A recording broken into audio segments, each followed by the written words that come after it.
Welcome to another episode of HR Masters Wine and Wisdom.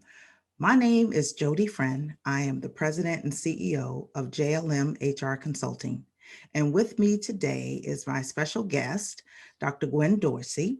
And Dr. Gwen Dorsey is going to talk with us a little bit about what employees can do to prepare themselves and to help relieve some of the stress as they return to work.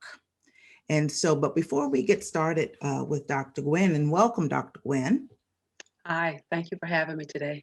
My pleasure. And before we get started, Dr. Gwen, I want to talk a little bit about what employers should be doing in terms of preparing their employees to come back to work. And so, one of the things that I want to emphasize in our session today is that if employers, if you have not begun to prepare your policies, you need to do that right away, especially if you are going to be asking your staff to return to the workplace. And so it's a very stressful time, not only for you as the employer, but also for your employees, because they have to mentally prepare. After all, they've been working from home for a little over a year. Most employees have been working from home a little over a year. And so getting back into the routine of having to deal with rush hour traffic, having to just deal with other coworkers because they've been in a remote capacity for so long. Again, mentally preparing themselves to return to that environment. And I'm not quite sure it's ever really going to be the same. And so the key here is going to be communication and flexibility. And I think that's something that employers should be mindful of. And so, and speaking of mindfulness, after all, this is, like I said, it's going to be a very stressful time for families and employees to begin to prepare to return to work. And so we want to talk a little bit today about how employees might be able to relieve some of that stress and how you as the employer can support them in that. And so Dr. Gwen Dorsey is a certified mindfulness expert, and she's going to talk to us a little bit about how mindfulness can help alleviate some of the stress for employees, as well as um, how employers can incorporate mindfulness into their overall wellness programs.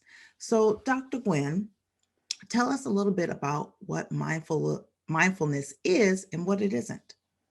All right. Well, I'd like to start out by saying what mindfulness is not, because I don't want people to think that it's always being happy, that it's a panacea, um, that it's just going to make life perfect.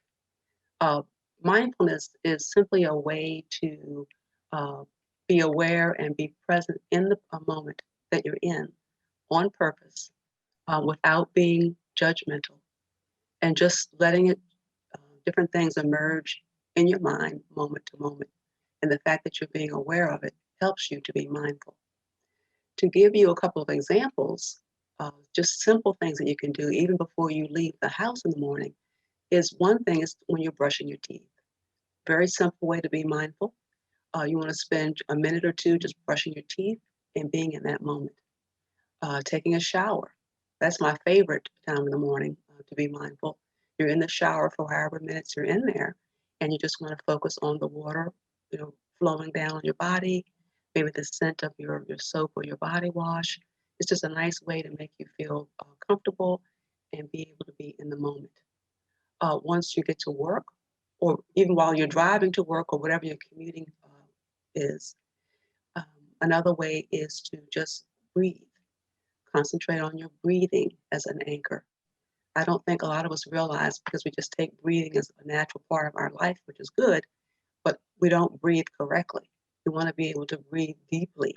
And what Mhm. I mean deeply is that you want to feel your stomach expanding when you breathe in or inhale in, and you want to feel your stomach moving towards your back as you exhale out. It's a nice way to practice breathing. It's also a nice way to be in the moment and to be mindful. There are all kinds of other activities you can do. Another simple one is mindful eating. Uh, Take time to eat your food and savor it, enjoy it. Taking that first cup of hot tea or coffee in the morning, you might want to, smell the aroma, see the steam, and then take that first sip and see what that tastes like. So being mindful is just doing simple things. You can also get into a little bit more detail, but that's what I'd like to share at the moment. Wonderful, wonderful. So, Dr. Gwen, do you think you could just, take us through a very simple breathing exercise? Like, how is that done? Because, like you said, people, we just take it for granted. And I think if you could just give us a quick, short demo of what we should be doing. Sure. So wherever you are in your home or wherever you are listening, you can either sit up in a chair and you can sit comfortably if you like, or if you're lying down if you prefer, or sitting on a cushion, whatever you like. One of the things that we also suggest or ask you to consider, if you're comfortable, you may close your eyes. And if closing your eyes is not comfortable for you or it may upset you, you can just lower your eyes and have a softward downward gaze. Okay, Okay? all right. Now that you're ready, what I'd like for you to do is simply just have your hands in a comfortable position. And I'm going to count. You're going to breathe in on the count of 4, and then you'll breathe out on a count of 7 or 8. Ready? Breathe in, 2, 3, 4. Breathe out, 1, 2, 3, 4, 5, 6, 7, 8. Breathe in, 2, 3, 4. Breathe out, 1, 2, 3, 4, 5, 6, 7, 8. And when you first start doing this, sometimes you might want to hold your one of your hands up against your belly to see if you can feel more of your breathing through your stomach, or if you feel more of your breathing through the tip of your nostrils. Each person has a spot where they feel more of their breath, and that could also help you anchor yourself while you're breathing. It's a good practice. Also, you can do what I call the square breathing, where you breathe in on the count of 4, and you can draw that if you like. So when you're breathing in, you can raise your hand up. When you're breathing out to 4, you move your hand over. Breathe in to 4 again. As you're exhaling, move your hand down. And as you breathe in again, move across. So it's a big square as you're breathing in and exhaling. It can also help anchor you through your breathing time. So there are lots of different ways that one can practice their breathing to help you be aware. One of the things I like to talk about is that if your mind happens to wander while you're breathing, that's okay. You simply notice it, acknowledge it without any self-judgment, and you go back to the breathing. It takes practice, it takes patience, and it also takes being self-compassionate. Wonderful, wonderful. All right. Well, thank you for that brief demo on, breathing techniques. So I want to ask you, Dr. Gwen, um, what can companies do? What can employers do to, how do they go about incorporating mindfulness into their overall workplace wellness programs? There are several ways. One way is that if they happen to have an employee uh, on the job, doesn't have to be necessarily an HR person. It could be someone that's very active in the mindfulness meditation arena, who may want to volunteer maybe 30 minutes once or twice a week during a lunch session, where people can voluntarily go and participate in a mindfulness activity or a mindful meditation session. And if the corporate or the CEO or whoever's in charge is interested in that type of situation, that can be allowed. Or a person like myself, who is a certified workplace mindfulness facilitator, could propose a 4, 6, or 8 week program to HR or to a CEO person to say, this is something I'd like to work with your employees. There are some corporations such as IBM and Microsoft and others who have implemented programs um, into their whole well-being program, and they have incorporated mindfulness in that. Um, Nowadays, there are a number of CEOs who also practice mindfulness meditation, and they look forward to having programs like this for their employees. There are even some people who start their meetings by having a 1 minute silent time or a 1 minute, exercise. One of the things I like to emphasize is that this is not a religious activity. This is secular in nature. Also, we try to be very, very trauma informed. We are asking people that if they do not feel comfortable participating in a mindfulness activity or in a meditation session, that if they feel uncomfortable with something that's being said, they can stop or just maybe spend their moment however they wish. So it's good for everyone, but not everyone would like to participate. So typically it is a voluntary situation where people can voluntarily participate. So there are no companies that I'm aware of that say this is something that has to be done, but it is offered as a way to help employees um, feel comfortable and calm throughout their day. Other organizations may have an online program on a certain day or two of the week where an employee can stop his or her work session and can log on to a mindfulness or a meditation session. So there are different ways that companies can incorporate a mindfulness program. Excellent. Excellent. I think you make a very good point about this not being a religious type of, exercise of any way. So, so are there any other tips or thoughts that you might have that would assist employees, with perhaps incorporating mindfulness into their everyday routine? Yes, there is a lot of research, scientific research available if people would like to, start looking into it, because there has been research that shows with mindfulness meditation or just being mindful on a regular basis and having practiced that on a regular basis, it does change your brain. All of us know a lot about fight or flight with our amygdala. And so, without going into a whole lot of scientific detail, because I'm not an expert in science, but I do understand how our brain works with the practice of mindfulness, it does help you to think before you react to a situation.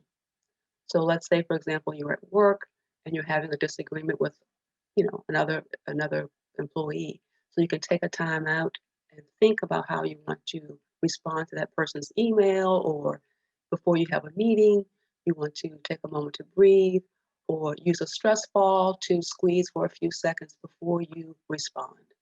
So it does work in a variety of ways. Also, working with your children or your spouse or anybody, if there's something that you are worried or concerned about, this particular type of activity, mindfulness specifically, will help you think about that. So it's a good way to, um, I don't want to use self control, but that's really exactly what you're sort of regulating yourself before you just blurt out something. You are taking a moment to reflect upon what you want to say before you say it.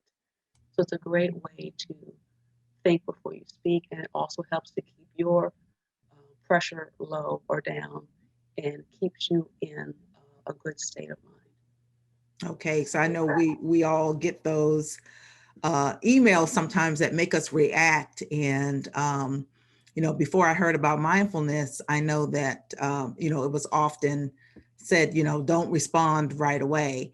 But I think that incorporating that a mindfulness technique, again, will help to lessen the reaction that someone might have to an email that they find, whether it's offensive or inappropriate, however it's affecting them in that moment. I think a mindfulness technique might definitely work to expedite um, calming, your reaction down. So that's a Exactly. very, very good point. Exactly. Yeah, wonderful, wonderful. So, again, I want to encourage employees, employers to, once again, think about, first and foremost, being flexible. I think as we, come out of this pandemic, we all have experienced some level of trauma, whether that's, the experience of, having a loved one, a family member or a friend, perhaps who went through, the illness of COVID-19, or perhaps someone that passed away, or the mere fact that many of us have been somewhat isolated in our homes for a little over a year.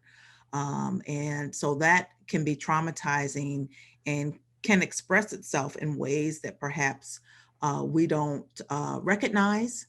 But I think that the mindfulness technique will make us a little bit more self-aware, and it's certainly an option for many of us that want to, return to some sort of normalcy, whatever that might be as we forge ahead. Um, Before we close out this session of HR Masters Wine and Wisdom, Dr. Gwen, are there any final, tips or techniques or, words of wisdom that you want to share with our audience? Yes, I would like to share. There are all kinds of um, books, articles, um, actual free sessions for mindfulness meditation out there so that people can try it on their own if they like. Um, there's retreats. There are all kinds of ways that you can um, have a taste of a mindfulness activity or a mindfulness event. I know in 2019, there was a mindfulness summit downtown DC. There will be another in-person mindfulness summit in the fall of 2022. So that might be something that people may want to consider as a way to just sort of explore this idea of being mindful. But again, there are all kinds of books and things out there. If anyone's interested in learning more from me, you can also share my email if anyone would like to talk with me at all. I have resources that I'm willing to share, that type of thing. But to me, I encourage people that want to know more about mindfulness to just, read a few articles, pick up a book on loving kindness or self-compassion or mindfulness in general. And there are critics out there. You can read some of their articles as well. It has to be a very balanced way of looking at life and looking at anything. As I said, nothing is perfect, but I personally believe that mindfulness is a wonderful, wonderful tool to use, not only for myself, but for other people that I've met along the way. Um, it's just a great way to live and to keep in mind that it takes, patience, practice, and being self-compassionate and kind to oneself. Right. Wonderful. Well, we want to thank you. And, if anyone is interested in getting in touch with Dr. Gwen, or getting the resources, you can email info at jlm-hrconsulting.com. And that email actually will come to me, and I will make sure that that email gets forwarded to Dr. Gwen. I do want to, give a little shout out to Dr. Gwen as well. She will soon have a website up. And so once that is up, we'll also share that as a resource on the JLM webpage, as well as our HR Masters Wine and Wisdom webpage, so that, again, you can connect with her and find out a little bit more about mindfulness. And so we want to thank you for joining us today. And as always, if you have a topic of interest that you would like for us to address, you can also send that email to info@jlm-hrconsulting.com. And we will try to make that a topic of one of our sessions. So thank you again for joining us, Dr. Gwen. We appreciate your time. Thank you. And, until next time, please join us again, HR Masters Wine and Wisdom. Have a good day.